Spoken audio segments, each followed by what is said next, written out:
Good morning, everyone. It is Thursday, and that means a VPR radio is live. I'm your girl, Qianathegoddess, here with my incredibly dope partner, DJFmi. How are you this fine morning, partner?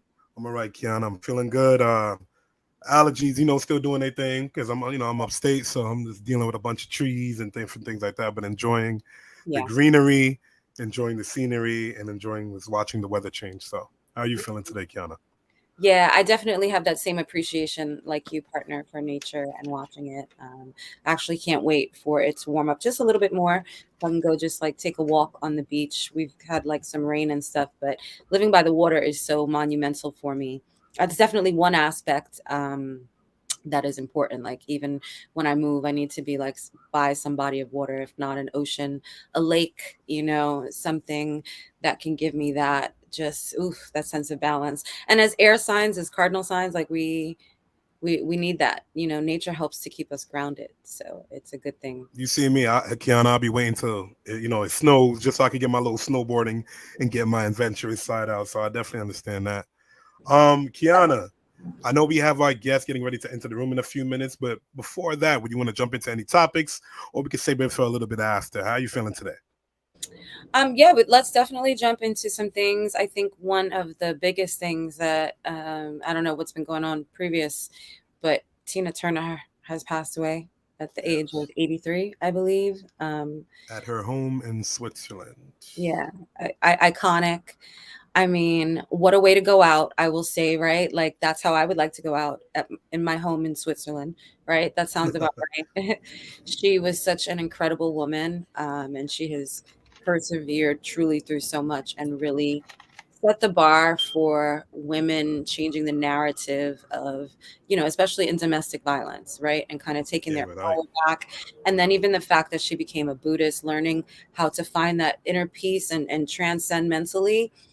She's an amazing woman, so rest in power to I her know. for sure. When I got that text, I was shocked because you know me, VPR. I try to take my social media binge. If I'm not interacting with you guys, whether it be on YouTube, Twitter, or Instagram, I'm trying to avoid my phone. But you know how that goes, Captain. Same here, Uh, partner.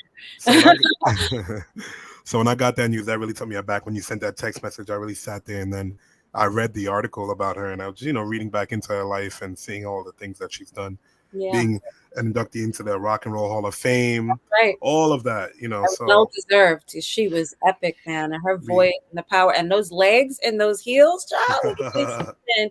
Tina I used know to a VPR. I seen a picture of her younger today, and I was just like, oh, she was a ting with the hair blowing in the wind with the seriously. jet. I was watching. I was like, okay, I could But appreciate it. even into her 50s, 60s, 70s, right? You would see her in her iconic heels, and her legs were just so powerful. And she'd be dancing across the stage, dancing across the stage. I'm like, go ahead, Tina, man. Like, you got VPI, I see how Kiana was hitting the dance across the stage.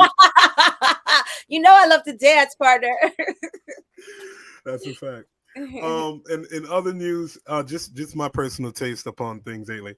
So I turned on the radio, and I tend to do that Yeah, um, at least once or twice a week, just so I can get a taste of what catch up, the right? world is sounding like. Uh-huh. And I What was heard your this experience? VPR. In my opinion, I feel like we are at a point right now where sampling is just getting out of control. I remember when Kanye was Oh, doing his sampling, and it we could it, start it with Puff Daddy, though, right? Yeah, Juicy. Let's start with Juicy because that was I didn't know. I went my whole life No, without I knowing remember Juicy. that. We were in the Yeah, studio when you learned that. I was like, stop playing. yeah. VPR up. So this goes back a few years when we were in studio before Yeah. COVID. Hmm. Um, I, of course, being a DJ, I'm mixing and I'm going through my record pools, and I see a song called "Juicy" by Mashonda. I think I don't want to Yeah. mess it up. I don't remember. I don't remember the artist. No. Yeah. I think it was like Mashonda, something like that, and it Yeah. was "Juicy Fruit." I was That's like, what is this? right. That's right. I was We're like, scratching my wait. head, VPR, and I was so confused. But then I loved it, and I mixed it into the original. People loved it on dance floor. But why I bring up this conversation, VPR, is I turn on the radio and I hear a song, and I'm just gonna bring it up. I'm only gonna play a few seconds of it Okay. because I don't want to get like copyright strike and how YouTube works. I'm gonna present that. Let's see what you got. We are in a crisis, VPR.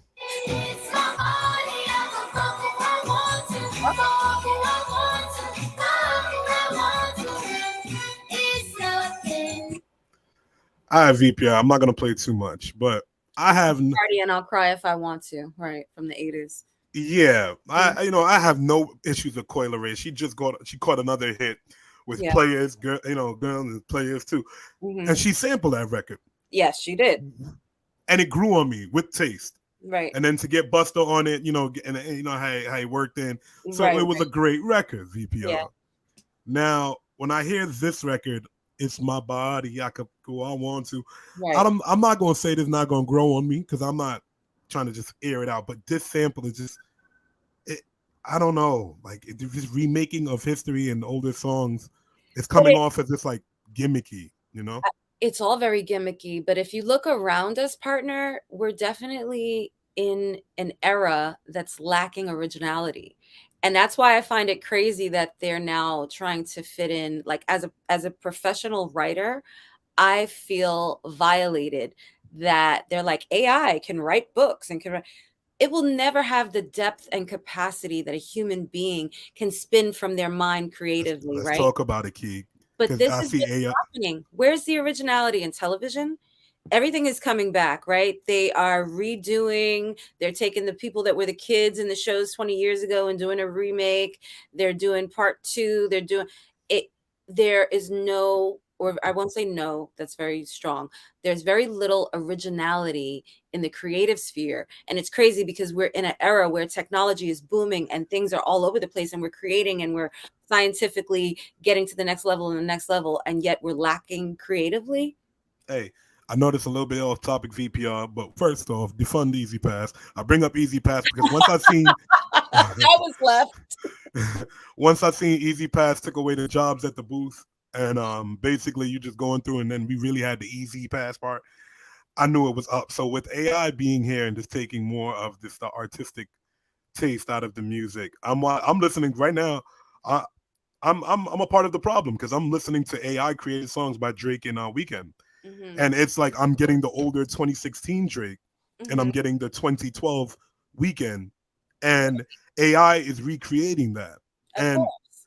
like I've seen Ice Cube speak just recently upon AI and his take on it, of Yes. him saying, "Yo, if anybody does that, I'm coming with all my lawyers or whatever the case may be with my voice because Right. people are getting backlash." With Timbaland, Hmm. he put out a record and he put Biggie rapping on it, Hmm. and people was like, "That's so distasteful." And Yeah. Timbaland was just like, "I got Biggie on the beat. Like, what are you saying?" You know.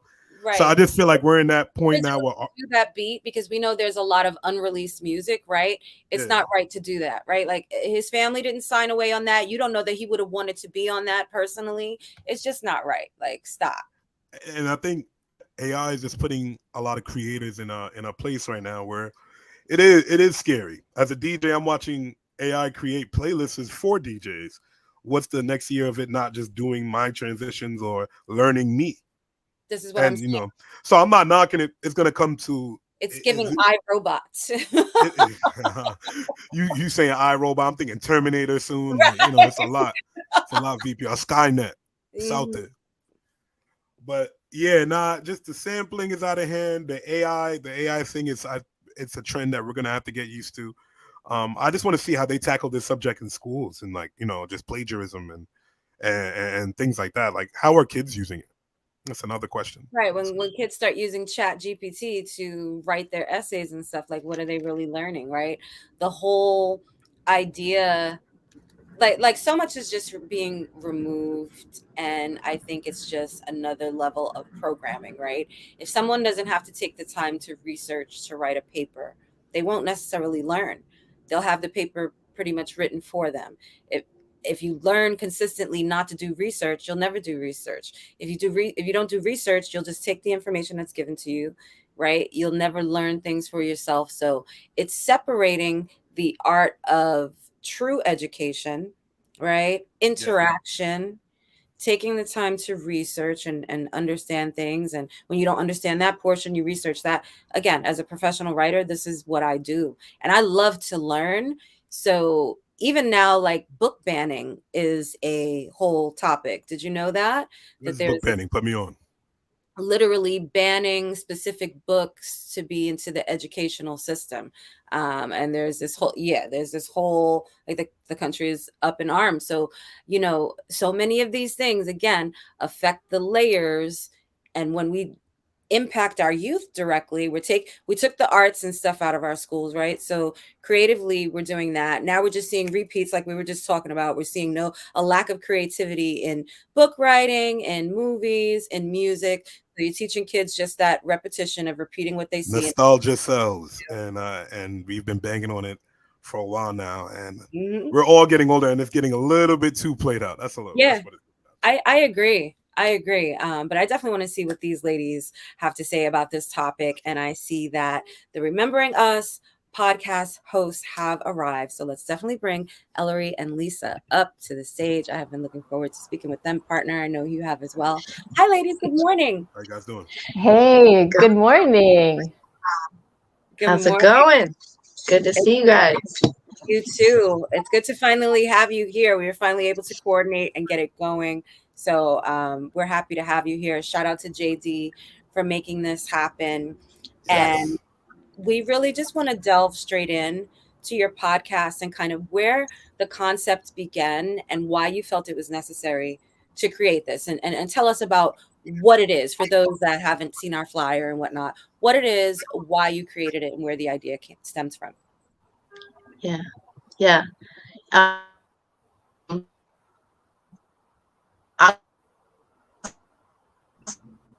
Ellery, we can't hear you. I know for Can you me. guys hear her, or is that just me? No, I can't.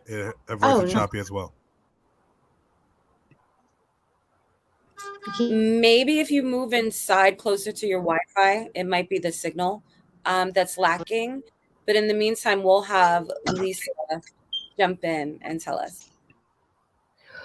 Yeah, so the backstory, hey, first of all, it's an honor to be with you too. Thank you so much for the invitation, truly. So the backstory a little bit is that Ellery and I have both individually been on our journeys of understanding whiteness, understanding privilege, understanding the legacy of what it means to be in white skin. And we met through in those circles, and we both are part of showing up for racial justice here in the East Bay. And there was a healing circle, and Ellery and I, through across time, came back together through this healing circle that was about, it was white folks coming together really to understand what it means to be perpetrators of harm, and what the harm that we have inherited, and the harm that we contribute to knowingly and unknowingly. And this kind of work, this kind of healing work, is, we believe, really important to do within white folks and circles of white folks. And so from that, Ellery, if you want to take it from there, and you're maybe she's still frozen. But it was originally Ellery's idea. My internet's going in and out.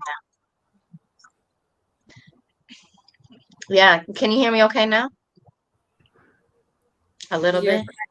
Yeah, you're kind of like going in and out because you're frozen.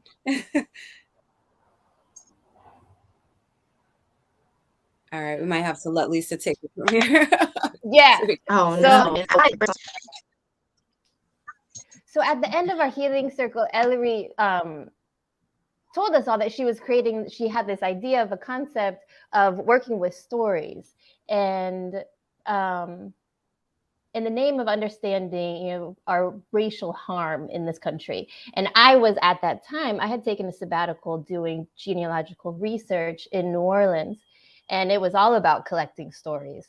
And so when she said that to the group, I called her right away and said, I would love to hear what you're doing, what your idea is. And she said, I'm thinking about creating a podcast. And I said, how can I help? And she said, do you want to do it with me? And I was like, yep.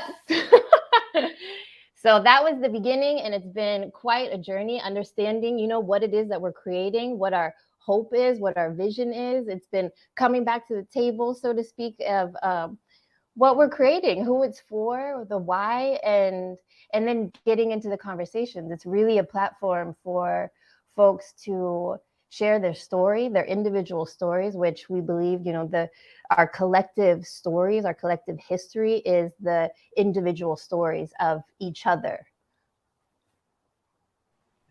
Now, Lisa, my question to you is, do you ever face like backlash when it comes to approaching certain individuals about this topic and subject? Yeah, there's resistance. There's, the legacy of whiteness is to not talk about race.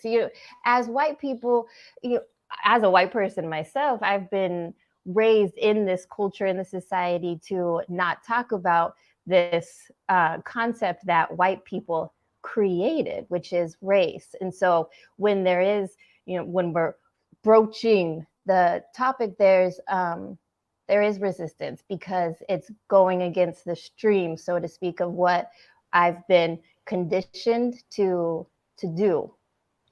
And what are some of the approaches that you use to break down those like defense walls? Because I would love to use that. And I know some of our viewers would love to use that in just everyday life and how to approach certain individuals when having these talks. Yeah, I keep it really personal. Like this is my this is a part of my personal legacy of what I've inherited, both the financial inheritance, also I'm interested in the psychological inheritance of a legacy of violence. I think about all that I learned about my ancestry, in particular on my dad's side of the family, is this history, this culture of violence, and what that does to the body, what that does to other bodies, what that does to the psyche. And so for me, it is extremely personal. And so there's no, people can't get into that when it's about my journey. Yeah. And I love to add to that. Can you guys hear me okay? Cool. Good. Yeah, one of the things when thinking about when I was doing some creative work, in the depths of 1 a.m. and 2 a.m. in my bedroom and working through some things, I'm like, well, what has opened me up the most? What has led me to the next journey, right? And open a space for healing. And it's been through stories. It's been through experiences. It's been through understanding, through people around me, through my ancestors, through somebody who's right next to me, but in a completely different space and experience in this world. And so that's where I was like, okay, so what's the medium, And so that's where the podcast was like, okay, how do we share stories? And, it's truly through the stories that we can find and hear from people before us that we created history that has created the history that we are in. And through seeing that, like Lisa's saying, through our personal stories, that's how we can shift the moment and shift the history that we're creating.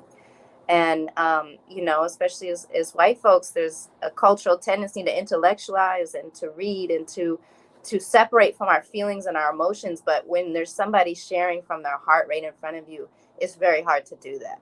It connects to a different place. And so that's why we've taken the route we've taken. I agree.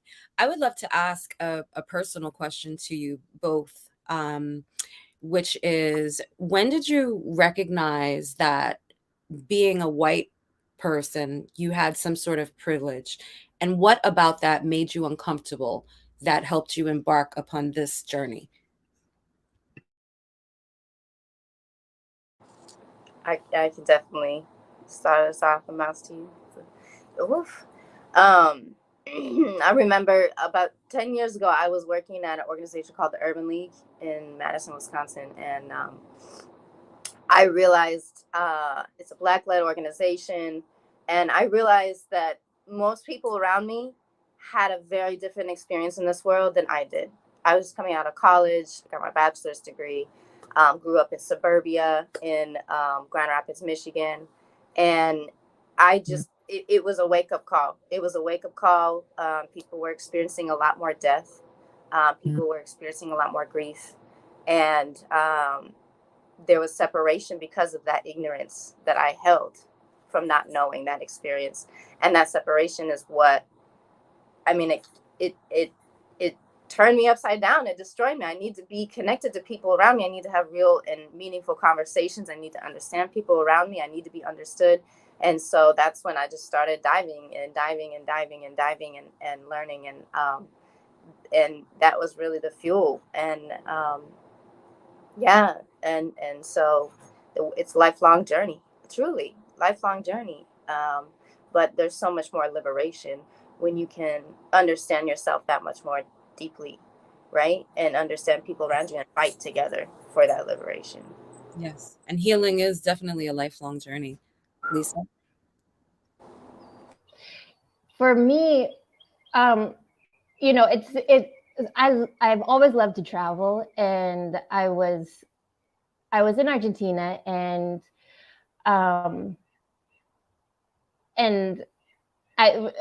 a part of what I love about traveling is meeting people, like Ellery was saying, having connections. And I remember over and over again arriving there in this kind of, ignorant bliss of, wow, I'm meeting people, I'm having these experiences, and being met with a lot of resistance from people who lived in Argentina, seeing me in a way that I didn't know myself to be. I was this walking symbol of the oppressor. And I remember this complete, my first experience of what I can now call, cognitive dissonance of not understanding why people hated me, really, truly not understanding. And it wasn't until, years of understanding, again, this legacy, this history that was on purpose, not taught to me. And so by not knowing this history, then I can become this easy vessel of which, these systems of power can continue to move and to shape and to, try to control. And so it was from there needing to understand why I was seen in a way that I didn't understand. And so it's personal on one hand, and it's societal. It's not personal. And so being able to kind of move and understand both of those, again, going back to, it's a lifelong journey. That I have impact on a personal level, and this is on purpose because of society, because of cultural, white supremacy flowing through me. So being able to be in both of those worlds. Wow. FMI. Yes. So my question, I know this might be, very heavy, but how can individuals and communities work together to dismantle racial injustice and promote equity and equality? And what would that look like in your opinion?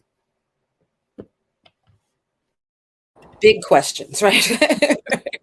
Big question. But yeah, and it takes many layers, and many efforts. But being in community, right? I mean, redlining has separated people. Redlining has kept us from understanding each other's stories and many other things. And so, being in community, supporting each other, I've been loved on more in my experience being in and around Black folks than I have been in my own community because of the cultural values, right?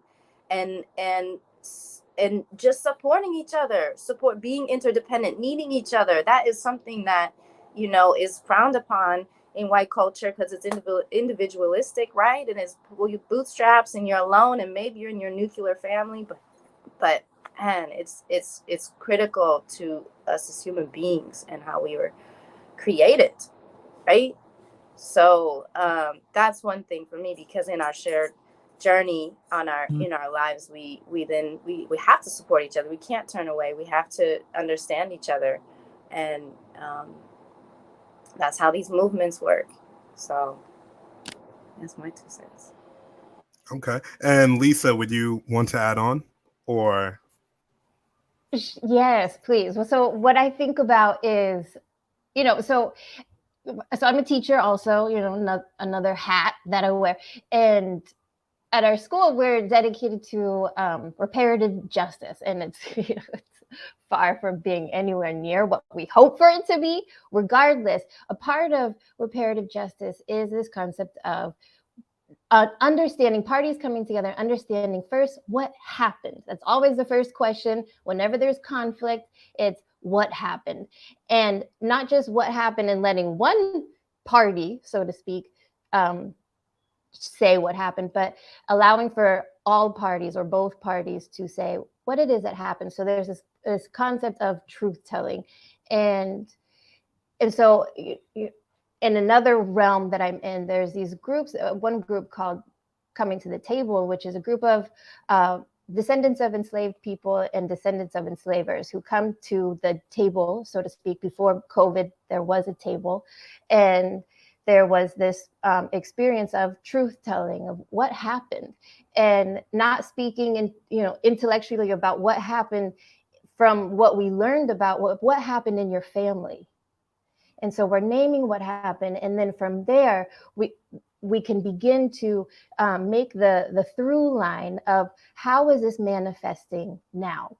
What happened from the beginning? What are the roots of where we are now? And how is it being translated in where we are today in 2023? And then where are we going? So there's this, so for me, a huge part of what I believe is extremely important in my experience is the truth telling. All parties being a part of the what happened. It's a very transformative way of approaching traditional education in this country, for sure. Because even in my personal experience, right, I can tell you that sometimes, and like me and JD, and we all have spoken about this a lot, where a white person will be like, I'm not racist, I have Black friends, but you're so removed from what that even looks like, right? So there's been times raising my children as a parent where I'll give you one perfect example. They were given an assignment about coming from other countries and going to Ellis Island and your ancestors. And I'm like, so my son was the only Black boy in the class, right? And I say to myself, what in the world is this teacher thinking? I can only trace my Black side of my heritage, but so far, right? It literally stops, in America during, after slavery. Like, so what do you do with that? I had to write the teacher a whole note and kind of explain to her. And of course, she was apologetic afterwards, because first I sent him back and I was like, well, tell her you're not going to be able to do this. I didn't really want to create this whole like discord. I'm like, I don't have to explain this to her, right? But I literally had to explain. And then she was like, oh my God, I'm so sorry, but how can you be so removed from that, right? So there is like, when you're approaching things where everyone can understand, and you don't have to get to a level where it's like, this is how it happened, but rather having an open conversation, especially about your personal experience. Because like you said, Ellery, when it's about your personal journey, it's hard to remove yourself from that, right? When you're not speaking generally, you're not speaking about slave owners or slaves, right? But we're talking about how that process impacted us now, impacted our family, impacted our personal history. So I definitely applaud that. Definitely, Qiana. So, guys, I'm sitting here and I'm thinking to myself, can you guys give me like a specific incident in your life where you've seen racial injustice and it just spurred something in you to make a change? It's a personal moment on both of your ends.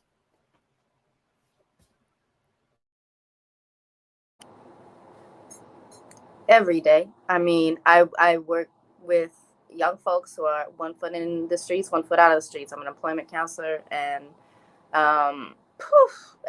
been a career coach for the last 7 years, and in Oakland, California, and seeing all the time. I mean, even if it's directly related to, one person getting a job in a union and then going up to Eureka, California, right? And this is known to be more racialized, and I'm sure there's KKK groups in that region still. And everyone's after the job, everyone's kind of drinking and smoking, just having a good time, and he gets singled out as the only African American and get called and somebody saw him drinking and smoking last night, right? Everyone else goes to the job the next day. He's now out of a job. That was just a couple weeks ago. And situations all the time. And so in those moments, for me, sharing the generalities of those specific examples, for instance, with my family, right? When, I would get slack or pushback, I can give you a million examples from the last 2 months of people that I know. So if you don't believe the statistics and the facts, that's fine. But hear me, right? Hear me. You've met some of these people who have experienced this and this and that. I brought them home for dinner. My best friend, this. So if you can't hear what's being said on the media, hear the real life examples.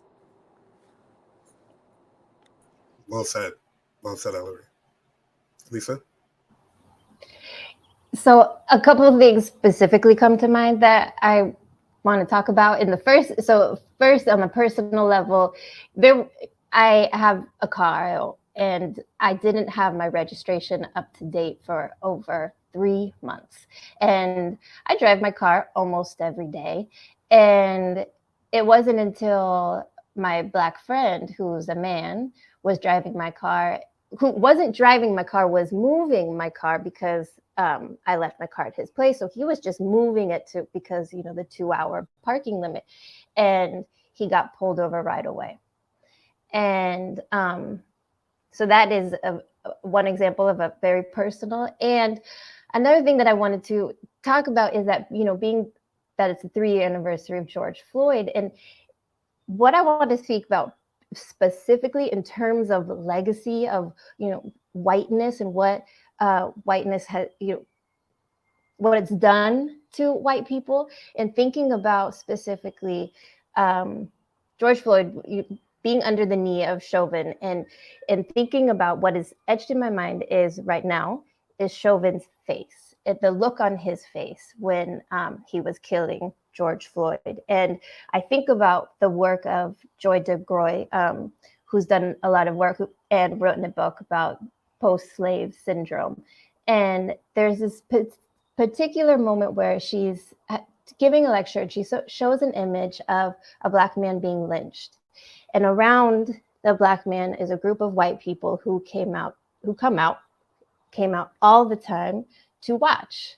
It was a spectator event. It was a time when white families would gather with their young kids and go to the park, would bring a picnic. So this was framed as an enjoyable moment for these families. This was, let's get together and have a shared moment of joy.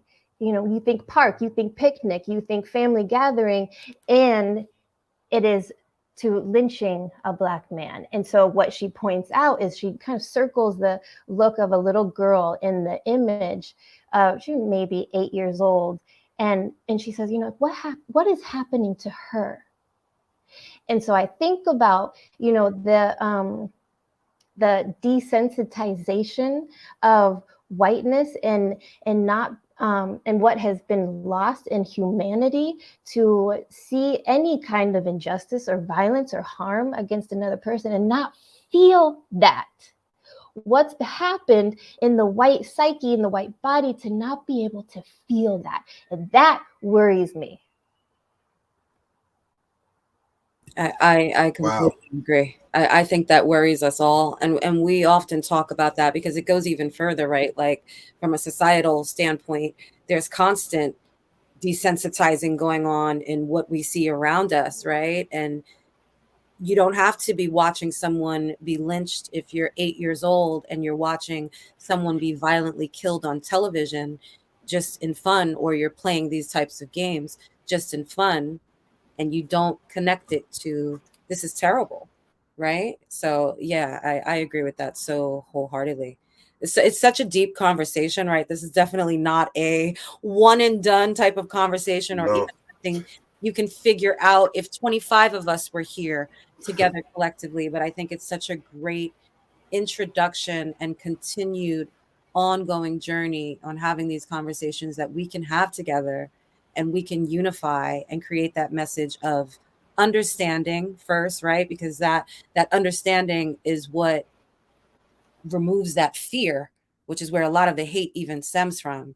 So, I just want to applaud you both for the work that you're doing, for creating this podcast, for what you're doing in your everyday lives, going out and impacting others to get this messaging continuous. Thank you for the platform too. Truly. Honestly, yeah. Guys, so just tell everybody where they could find you on social media, your personal profiles, also your page for the podcast, just so we can have that down pat. Well, I'll jump in because we haven't launched our social media yet, but it is going to be launched before our next episode. Really excited about our next episode too, with Brianna Cuffey and Lonnie Leah Blue Dub. So, but personal page, E.G. Baby, EEGEE Baby is my personal page. And E.G. Baby, EEGEE Baby. EEGEE. Okay, got you. Because we tagged you in the Remembering Us podcast on Instagram. Yeah, and I was just making sure I started to follow. We'll catch you on the We do have Bring Us podcast. I forgot we even created it because we're about to start using it. Good. So you'll see our tag. Yeah, and we definitely followed. Guys, everyone that's tuning in right now, please go give these ladies a follow on the @Remembering Us podcast and on their personal pages. Lisa, can you give your socials as well if they're interested in following you? I have social media. I'm so sorry. I don't really, roam in that area. So Remembering Us podcast, y'all. And then there's, you can email us. And yes, hopefully we'll have a social media coming up. And Ellery, I'm sure will be on that one. And they definitely will, because this podcast, it needs to be expanded. It needs to be global. And we need everyone to hear it and participate in these very necessary conversations, for sure. And we are just so appreciative of taking the time and energy to meet with us here today. Before we leave for the day, we would love if you two could leave us with our final message of love.